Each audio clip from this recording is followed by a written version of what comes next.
அஞ்சிலே ஒன்று பெற்றான் அஞ்சிலே ஒன்றைத் தாவி அஞ்சிலே ஒன்று ஆறு ஆக ஆரியற்காக ஏகி அஞ்சிலே ஒன்று பெற்ற அணங்கைக் கண்டு அயலாரூரில் அஞ்சிலே ஒன்றை வைத்தான் அவன் எம்மை அழித்து காப்பான். அஞ்சு முகப்பாட்டது கொண்டு அடிபரவி அஞ்சு முகத்தனுமன் தன்னருள் பெறுவோம். அஞ்சு புல நிரட்டை ஆண்டு நிறைவுடனே அஞ்சு நிலைகள் அழிப்போம் அவனியிலே. கௌரி வாகே ஹனுமான் சஜயதி பகவான் பஞ்சவக்த்ராட்சயுக்தः கௌரீகாந்தாவதாரः கபிகுலதிலகः பஞ்சவக்த்ரஸ்வமூர்த்திः. கௌரி பிருஷ்டேன சூக்தம் ரகுகுலதிலக பிரேஷ்டராம்ன பிரபாவம் கௌரி பிராதுர்கிரீந்தோः உபச்சரணமுகைः ख्यापयन् पालयन्नः. वेदवेद्ये परे पुंसि जाते दशरथात्मजे वेदप्राचेतसा दासीत् साक्षाद् रामायणात्मना. वैदेही सहितं सुरद्रुमतले हैमे महामण्डपे मध्ये पुष्पकमासने मणिमये वीरासने सुस्थितम्. अग्रे वाचयति प्रभञ्जनसुते तत्त्वं मुनिभ्यः परं व्याख्यान्तं भरतादिभिः परिवृतं रामं भजे श्यामलं. अग्रे पादुकया दयाभ्यतिकया पार्श्वेऽपि भूमि भुवा वायोरात्मभुवा पदाम्बुजयुगीं सङ्गृह्णता सादरम्. छत्रं चामरयोर्युगं च वहता भ्रातृत्रयेणावृतं सर्वत्रापि नरश्च वानरगणैः रामं भजे श्यामलं. हरि ओम्. यः पूर्व्याय वेद्धसेन वीयसे सुमज्जानये विष्णवे ददाशति यो जातमस्य महतो महिब्रवात् से दुष्रवोभिर्युज्यञ्चिदभ्यसत् तमुस्तोतारः पूर्यं यथा विदऋतस्य गर्भगुं हविषा पिपर्तना आस्य जानन्तो नाम चिद्विभक्तना.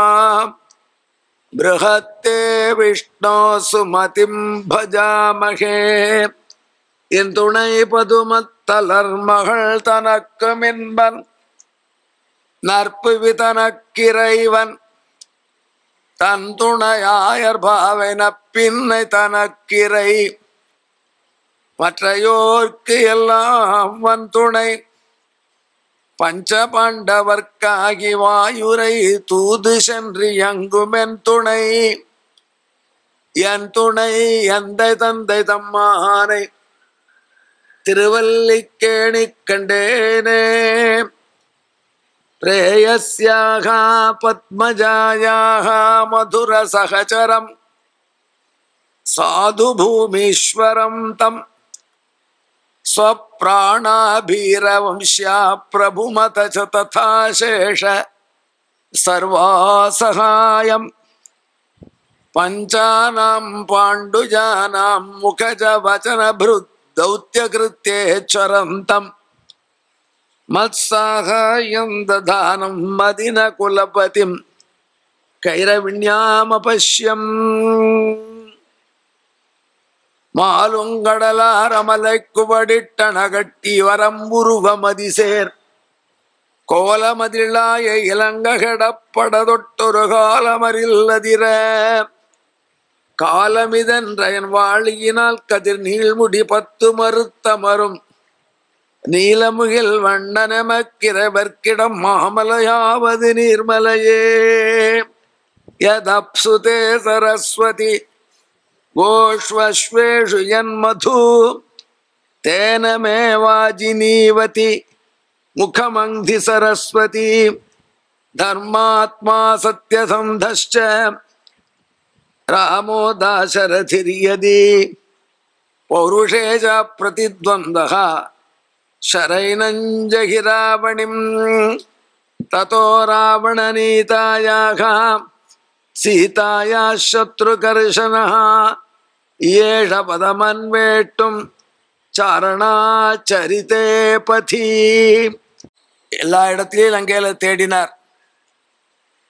சதுரங்கல மாத்ரோபி லங்காயாம் நாவகாசஸ்ஸ வித்யதே. ஒரு சதுரங்குல இடம் கூட லங்கையில கிடையாது. அனுமார் தேடாத இடம். அப்படியெல்லாம் தேடியும் பிராட்டியை காண முடியல, சீதையை அவர் லொக்கேட் பண்ண முடியல. ஆனால் ரொம்ப வருத்தப்பட்டார். ஒரு ஸ்டேஜில் தற்கொலை கூட பண்ணிக்கலாமா அப்படின்னு தோணி போயிடுத்து. இன்னொரு ஸ்டேஜில் ஊருக்கு போய் இந்த துக்க செய்தியை சொல்லவே கூடாது, அவர்களுக்கெல்லாம் இவ்வளோ கஷ்டம் வருங்கிற கவலை வந்தது.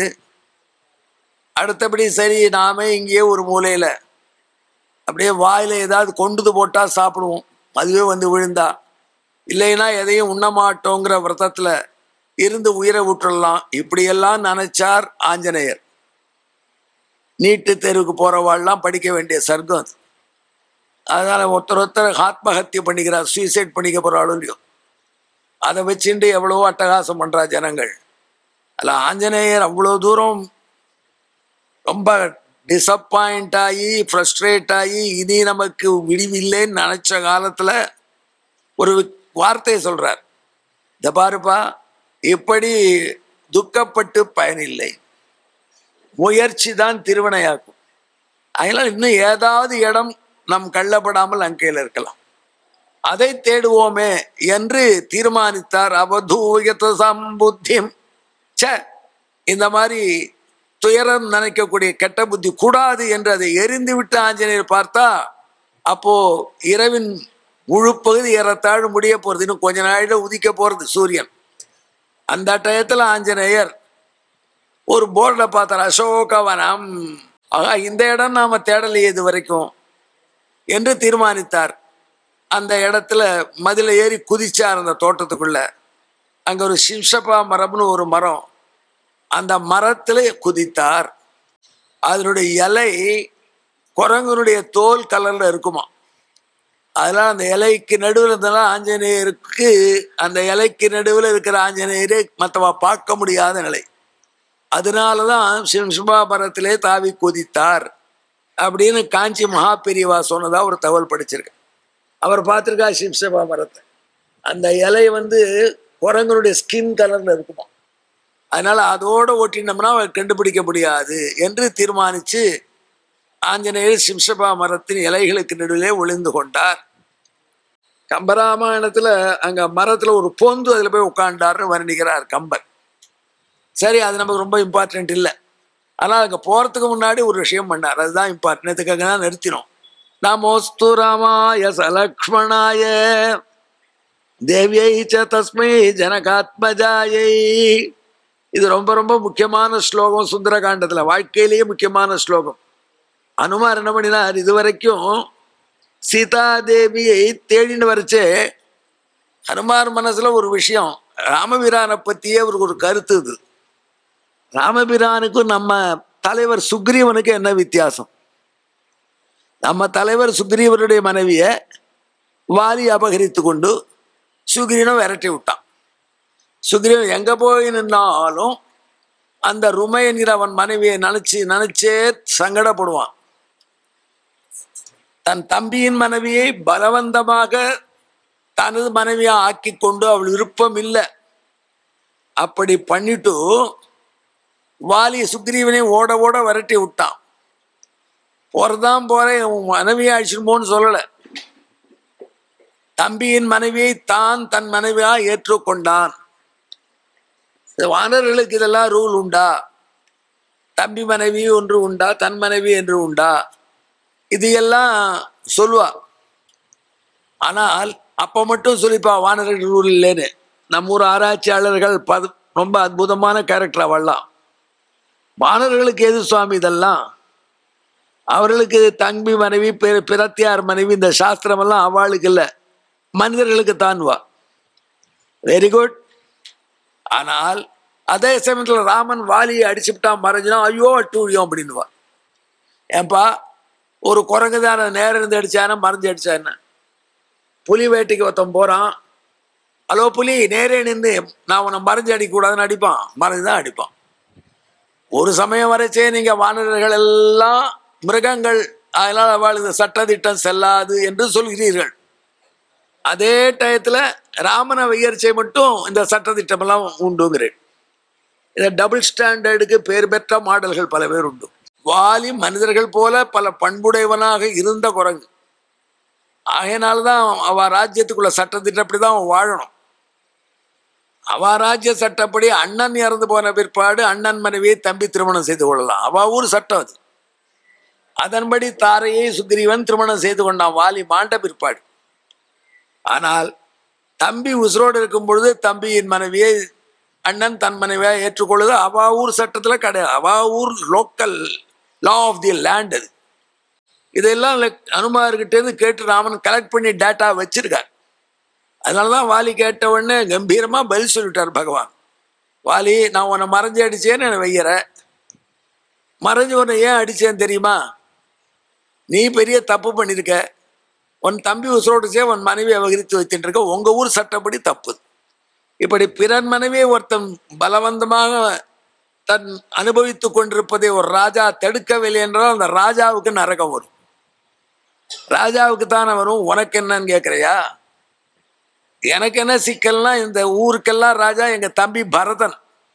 அவன் ராஜ்யம் ஆள்றான். இப்போ எங்க சித்தி வாங்கி கொடுத்துருக்கான் அவனுக்கு ராஜ்யத்தை. அவன் ராஜ்யத்தில் உட்காடுறானோ உட்காரலையோ அவன் தான் ஆண்டுட்டு இருக்கான். அதனால அவனுக்கு ஒரு அவப்பெயர் வந்துடக்கூடாது.